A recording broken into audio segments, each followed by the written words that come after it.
a ver. Ya, yo creo que de acá podríamos ir descartando una, que es consideración. Consideración puede incluso entenderse como gentileza, atención. Si en el texto dice, incluso lo he puesto en el chat. Eh,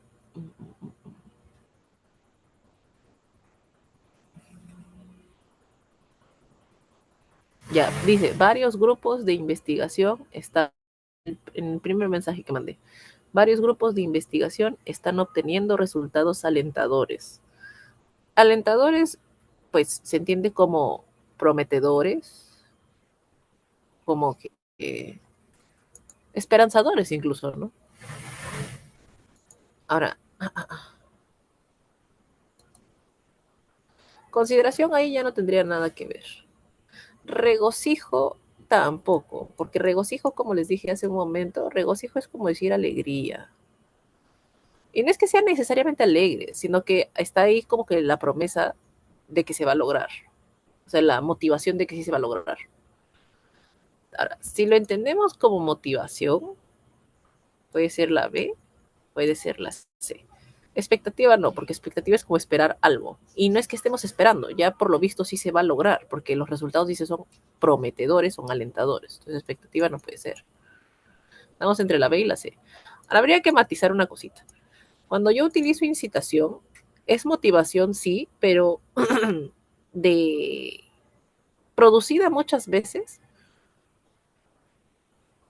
porque se convence a la persona. O sea, hay como que persuasión detrás, seducción incluso. Incitar es motivar a alguien a hacer algo, pero previamente se le ha trabajado a esa persona. En cambio, estimulación es motivación en general. Simple y sencillo motivación. Ahora, entonces, entre la B y la C, ¿cuál sería mejor?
Si hablamos de varios grupos de investigación están obteniendo resultados alentadores, o sea, motivadores, inspiradores, diríamos incluso.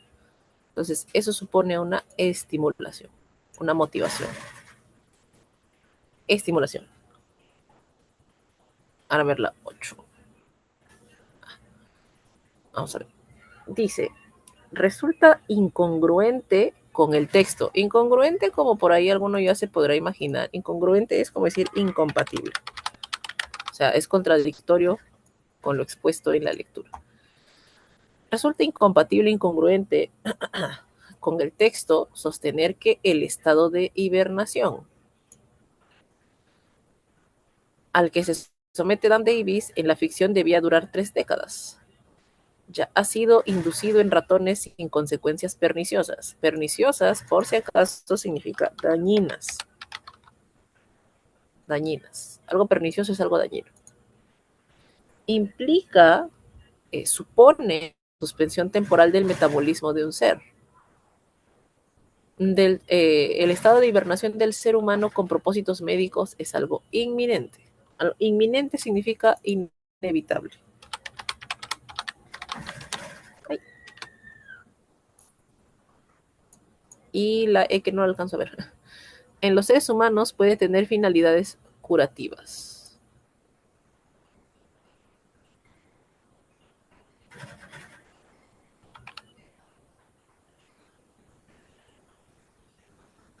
A ver.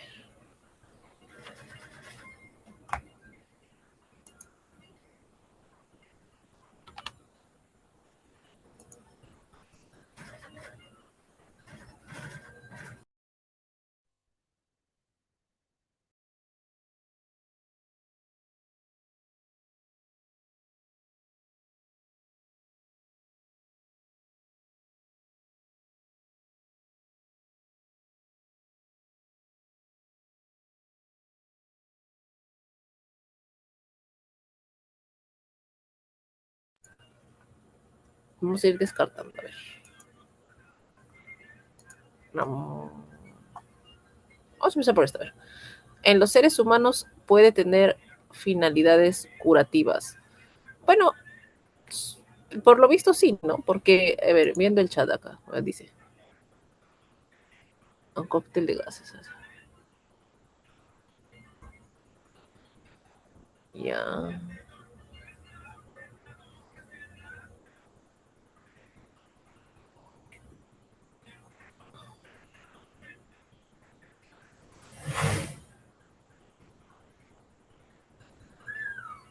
Ya. Si en la, o sea, si por ejemplo dice, cuando Dan Davis decidió entrar en animación suspendida para que su conciencia y sus funciones vitales fueran preservadas en frío durante 30 años, no lo hizo tratando de ganar tiempo ante una enfermedad por entonces incurable.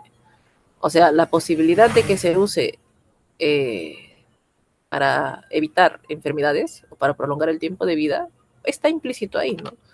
Entonces, ¿en los seres humanos puede tener finalidades curativas? Aparentemente sí. Ahora, de eso que acabo de decir, también ya este, vamos a ir descartando otra. Dice que Dan Davis, sus funciones vitales fueron preservadas en frío durante 30 años. Ahora acá dice, el estado de hibernación al que se somete Dan Davis en la ficción debía durar 3 décadas. ¿Eso es cierto? ¿Sí o no? 3 décadas.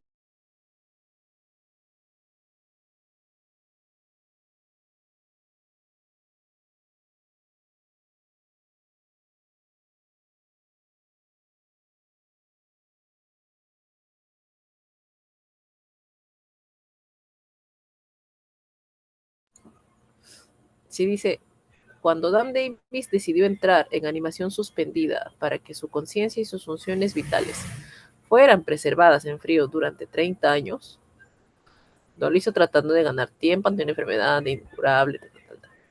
O sea, ¿cuánto tiempo él estuvo atravesando este estado de hibernación? Dice 30 años. Entonces, pregunto, ¿el estado de hibernación al que se somete Dan Davis en la ficción debía durar 3 décadas? Por lo visto, sí, porque justo estuvo por lo menos 30 años. Ahora acá estamos buscando incongruente. Por eso es que estamos descartando hasta ahorita la A y la E, porque esas más bien serían congruentes con la lectura. Eso sí se dice. Ahora, ya ha sido inducido en ratones sin consecuencias dañinas. ¿Verdadero o falso?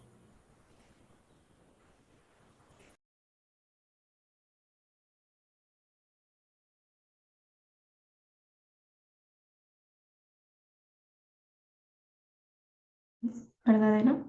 Así es, verdadero. Eso también lo dice la lectura, porque habla de que los ratones se los expuso, dice, a gases y no pasó nada. Fue capaz de inducir la hibernación en ratones. Dice, el metabolismo desaceleró su marcha, fue rápidamente reversible y no pareció dañar a los animales. Entonces no se le hizo daño a los ratoncitos, la B también es verdad. Ahora entonces, las únicas que pueden ser incompatibles hasta ahorita son la C y la D. Implica, supone, la suspensión temporal del metabolismo de un ser. Eso lo dice la lectura, ¿sí o no?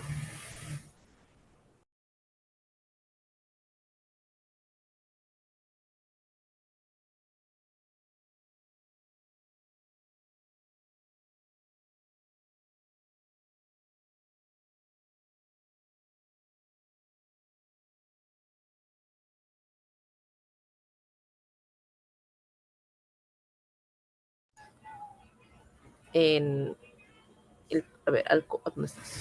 Al comienzo, por ejemplo, dice, varios grupos de investigación están obteniendo resultados alentadores con sustancias o procedimientos capaces de poner en suspenso el metabolismo de especies cada vez más cercanas al hombre.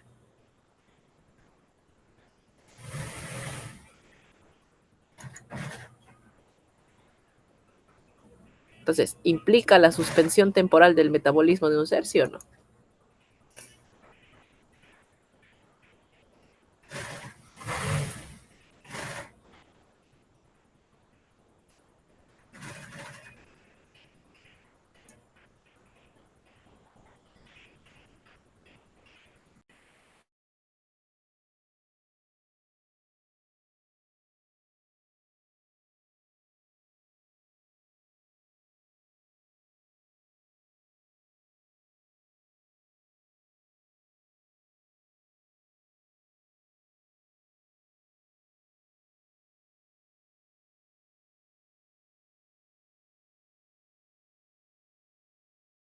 Sí, Claro, sí, porque arriba dice, dice, con sustancias o procedimientos capaces de poner en suspenso.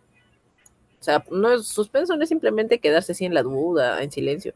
En suspenso es como suspender, detener el metabolismo de especies.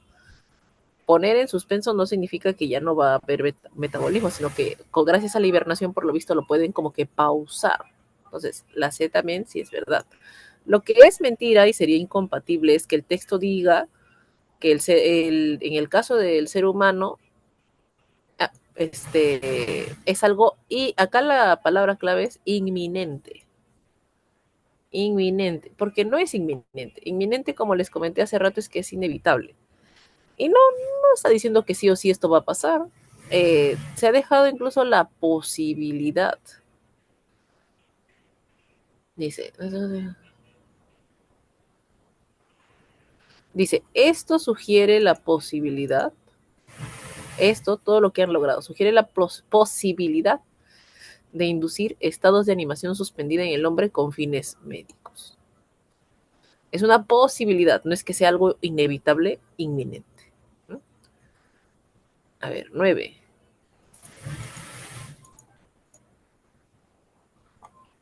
Del texto se puede deducir que el experimento de la hibernación en ratones fue explicado minuciosamente por Robert Heinlein, permite pensar en su aplicación a los seres humanos, ocasionó inevitablemente el deceso de los roedores, facilitó el tratamiento quirúrgico al que fueron sometidos, tiene como un antecedente científico a Dan Davis. Ese salta un poquito a la vista.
Vamos a ir descartando.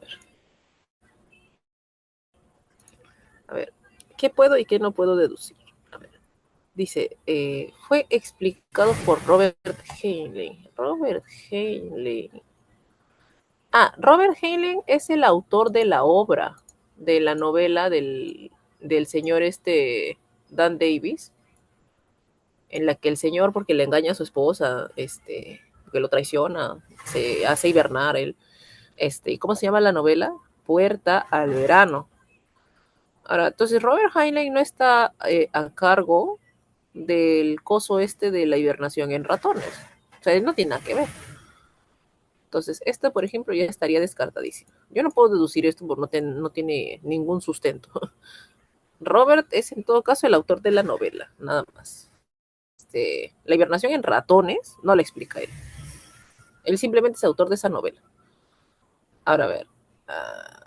Otra que también podríamos descartar al toque. Tiene como un antecedente científico a Dan Davis. Un poco atrevido, ¿eh? Porque como un antecedente científico a Dan Davis. Como antecedente tal vez, pero lo que me hace ruido es la palabra científico. Porque Dan Davis es el protagonista de la novela, el que se hace hibernar porque lo engaña a su esposa. Entonces, no es un antecedente científico realmente. En todo caso, es un antecedente literario, un antecedente ficcional. Si fuera un antecedente científico, sería una prueba científica de que esto es posible. Y lo de Dan Davis no es un experimento real, verificable. Entonces, tampoco yo podría decir que es la E. No. Antecedente, yo no niego que sea. Sí lo es, porque parece que en eso se inspiraron. Pero lo de científico, En San Marcos suele pasar esto ya. Hay que prestarle atención a qué palabra se ha utilizado. Porque ahí uno puede acelerarse y marcar mal. Ahora, facilitó el tratamiento quirúrgico al que fueron sometidos. No, el señor Dan Davis no existe. Perdón, me estoy confundiendo yo. A ver, estamos hablando de la hibernación en ratones facilitó el tratamiento quirúrgico al que fueron sometidos. A ver, deducir, el experimento de la hibernación en ratones facilitó el tratamiento quirúrgico al que fueron sometidos, pero el tratamiento forma parte del experimento. Dice, estudio en el que detalla cómo fue capaz de inducir la hibernación en ratones. Encerrados en una cámara hermética, los roedores fueron expuestos a un montón de gases. Los sumergió en un estado de animación suspendido. Ya, desaceleró su marcha, ya, su metabolismo también se detuvo. Ya. Nada más. O sea, no menciona no habla nada de un tratamiento quirúrgico, no es que los operaron o algo y que esta hibernación lo haya hecho más fácil, no tiene nada que ver. Ocasionó inevitablemente el deceso de los roedores. Esto es directamente mentira, porque en el texto dice no pareció dañar a los animales.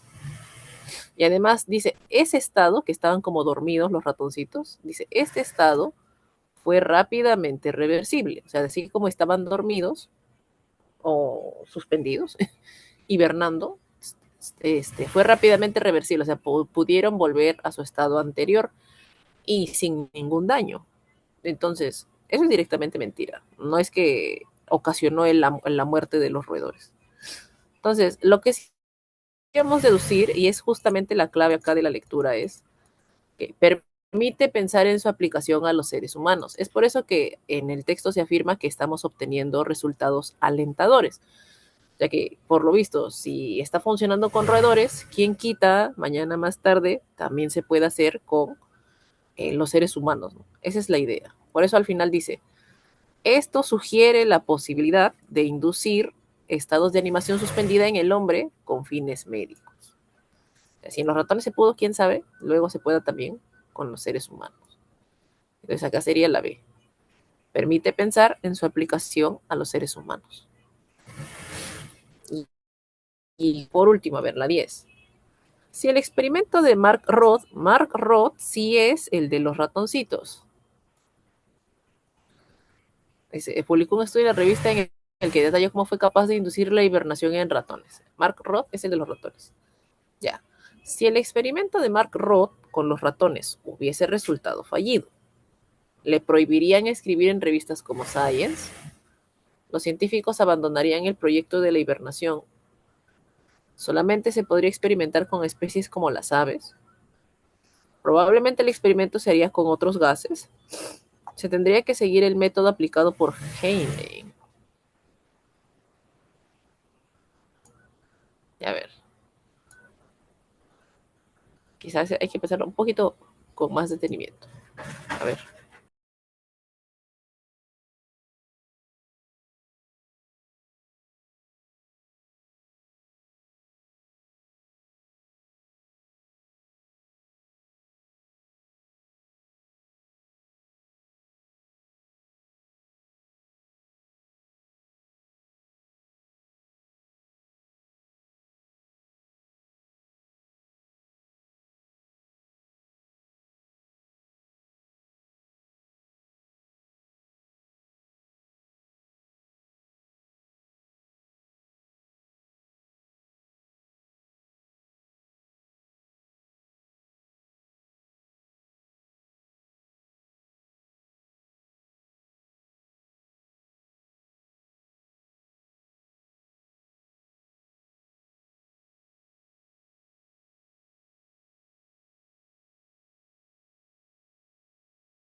A ver, vamos a retomar el de los ratones. A ver. Este es el tipo de ejercicio que yo hace tiempo les había comentado. Eso se llama interpolación y extrapolación. Si tú tienes una situación A, en el texto te plantean situación A y tiene como consecuencia situación B. Entonces, a mí me están pidiendo en este tipo de pregunta, ¿qué habría pasado si hubiera sido al revés? Por ejemplo, si no hubiera sido A, pues entonces yo tendría como consecuencia no B. Ahí. Es ese tipo de pregunta. Lo contrario. A ver, en el texto cuando me hablan del experimento con los ratones dice, publicó un estudio Mark Roth en la revista Science en el que detalla cómo fue capaz de inducir la hibernación en ratones. Él explica cómo lo logró. Encerrados en una cámara hermética bien cerrada, los roedores fueron expuestos a un cóctel de gases como el sulfuro de hidrógeno, que en 6 horas los sumergió en un estado de animación suspendida. A ver, a mí me están diciendo, a ver, y la pregunta justo tiene que ver con eso. Dice, si el experimento de Mark Roth hubiese resultado fallido. Ahora, a mí en el texto me dicen, Mark usó unos gases y en consecuencia logró la hibernación de los ratones. Por lo visto, ¿no? O sea, gracias a que hizo o realizó su experimento de tal manera, logró la hibernación de los ratones. En el texto a mí me dicen que él sí lo logró. Acá dice. Encerrados en una cámara hermética, los roedores fueron expuestos a un cóctel de gases, como el sulfuro de hidrógeno, que en 6 horas los sumergió en un estado de animación suspendido. Ahora, a mí me están diciendo, ¿qué habría pasado si no hubiera logrado su propósito? ¿Qué habría pasado si él no hubiera alcanzado su meta? Si él no hubiera logrado la hibernación de los ratones. La situación al revés. En el texto a mí me dicen que sí lo logró.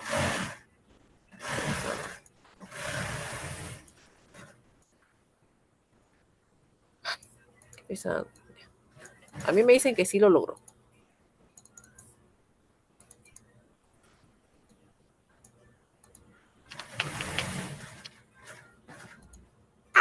Ya. En el texto a mí me dicen que sí lo logró. Como el profesional Mark utiliza ciertos gases, logra su experimento. Su experimento es un éxito. Logra que los ratones pues entren en modo de hibernación.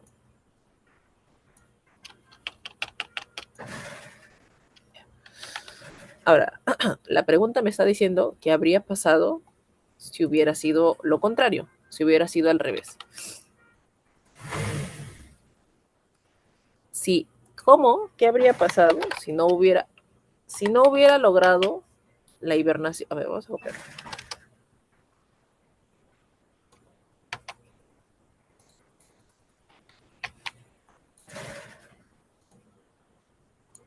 A ver acá. Supongamos que no logró la hibernación de los ratones. Entonces, Mark no habría usado esos gases. A ver, repito. En el texto a mí me dicen, como Mark usó unos gases, como ese sulfuro, gracias a eso logra que los ratones entren en modo hibernación. A mí en la pregunta me dicen, ¿qué habría pasado al revés? Si no lo hubiera logrado, si hubiese fallado, ¿qué habría pasado? ¿Le prohibirían escribir en revistas como Science? No lo sé. Quizás su experimento igual lo hubieran publicado. Los científicos abandonarían el proyecto de la hibernación. No hay una parte en el texto que me permita concluir eso tampoco. ¿Quién sabe? Solamente se podría experimentar con especies como las aves. Nada que ver. Nadie me garantiza eso. Nada en el texto me asegura eso. Probablemente el experimento se haría con otros gases. Porque si él lo logra usando ciertos gases, si no lo hubiera logrado, seguramente tendría que probar con otros gases. Esto no tiene que ver. Heinlein es el del libro, así que no. Entonces, este tipo de preguntas es así. Si te plantean qué hubiera pasado al revés, qué hubiera pasado en la situación contraria, tú responde lo contrario. En el texto me dicen que él utilizó tales gases y por eso logró este experimento. Ahora, si a mí me dicen al revés, si hubiera resultado fallido, supone que tendría que usar otros gases para que ahora sí el experimento funcione. Arriba dicen que funcionó porque utilizó esos gases. Entonces, si no le hubiera salido bien, si no lo hubiera logrado, tendría que usar más bien otros gases. Vamos a ver.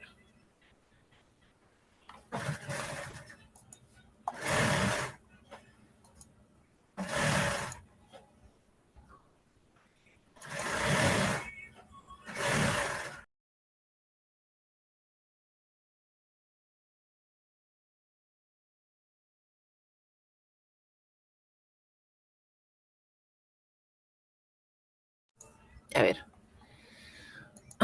Dice, ya, otra, algo por lo que es popular San Marcos también es porque utiliza mucho infografías. Infografías son los textos así discontinuos, contienen información sí, pero con este formato. A veces hay gráficos, a veces hay estadísticas, etcétera, etcétera. A ver, dice, el millennial estadounidense promedio lee 5 libros por año. Ya. Los millennials están usando más las bibliotecas públicas que cualquier otra generación. Ya, ya quizá ustedes están más al tanto de esto, de estas denominaciones. Millennials, Gen X, Baby Boomers y Silent Generation. Entiendo que va del más viejito, es el más viejo, al más joven, ¿no? Creo que ni siquiera ustedes son millennials. Ya me acordé. Los millennials son hasta el 96, de 1996. Ya ver, dice. 53% de millennials que están ahorita, o para el momento en que se publicó esta lectura, entre 18 y 35 años de edad, dice que usaron una biblioteca o biblioteca ambulante, concepto un poco, en los últimos 12 meses, en el último año. Eso se compara con el 45% de la generación X, 43% de los baby boomers y 36% de la generación silenciosa. O sea, por lo visto los que más leen son los millennials, seguidos por los generación X, los baby boomers y la generación silenciosa, que son los más viejitos. Eso ya casi no leen. A ver, ¿qué dice?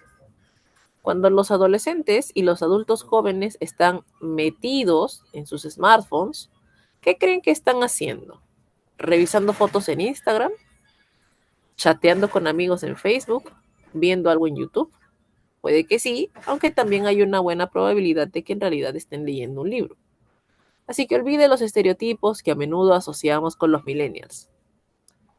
Estereotipos. Ya que estos, a decir de Brendan Brown, son lectores voraces con hábitos de lectura diferentes de los de las generaciones anteriores. Una nueva investigación en los Estados Unidos sugiere que los millennials leen más que sus padres, e incluso más que cualquier otro grupo de edad. Y a esto hay que sumar que los millennials son más propensos que cualquier otro grupo etario. Eso sí tengo claro. Un grupo etario es como una generación, grupo de la misma edad. Etario es como decir grupo de la misma edad.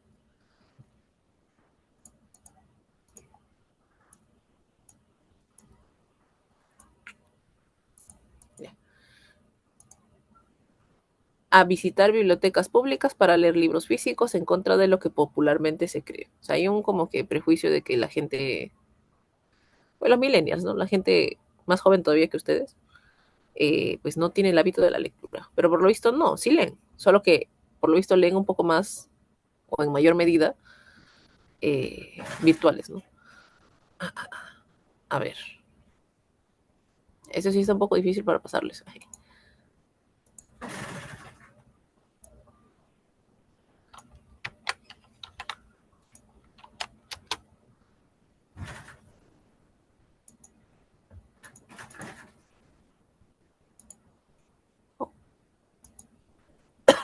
Ya,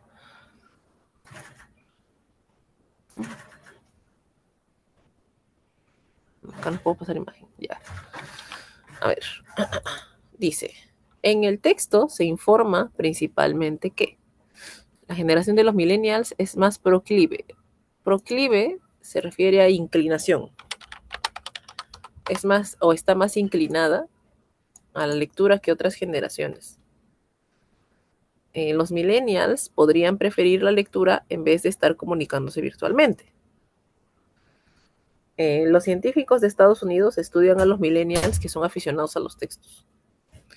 Los millennials son más sobresalientes en autoría de libros que en otros grupos etarios. O sea, en otros grupos de la misma edad. A ver, miren bien.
Ojo que dice principalmente.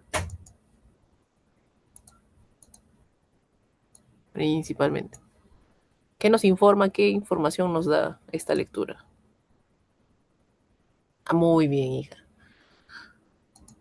La generación de los millennials es más proclive, está más inclinada a la lectura que otras generaciones. Incluso, de hecho, por eso pone esta comparación, pues, ¿no? Que los millennials son un 53% lectores. Muy bien. Ahora, con el término propenso, el autor connota.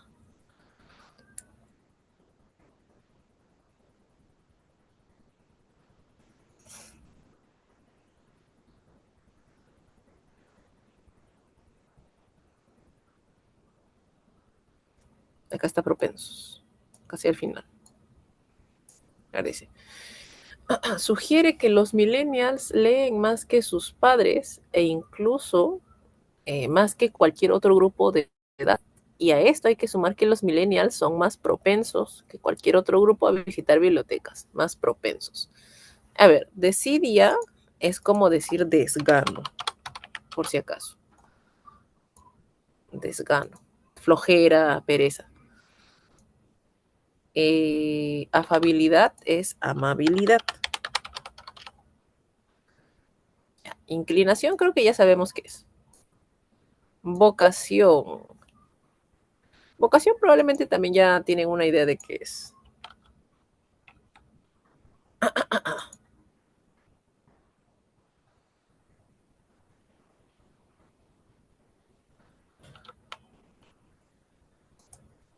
A ver, ¿cuál será el sentido de propenso? Propenso está acá arribita, ¿no?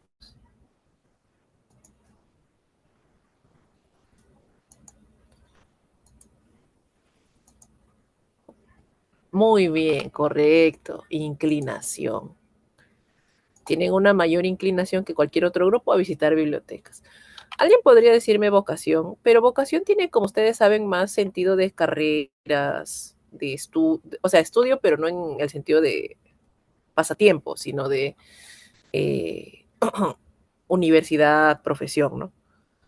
A ver, la 13 dice, se infiere del texto que un estereotipo sobre los millennials asegura que estereotipo, incluso lo dice el texto, sobre los millennials asegura que estos son muy buenos lectores, pero prefieren libros electrónicos, comprenden de manera muy literal los libros que estudian, prefieren mayoritariamente leer textos o libros electrónicos, muestran casi una propensión total a ver videos en YouTube. Me voy a copiar la pregunta por si acaso, para que podamos subir.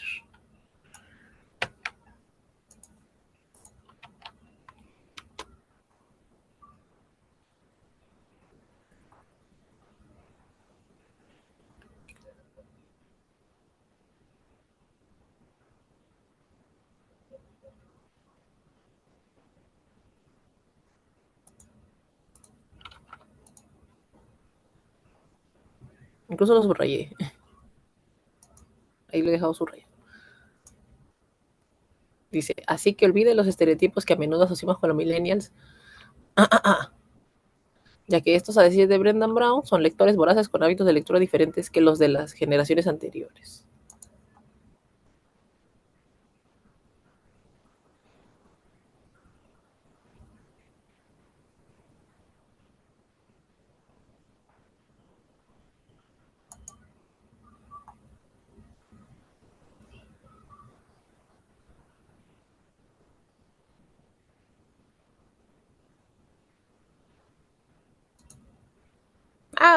Volvemos, a ver.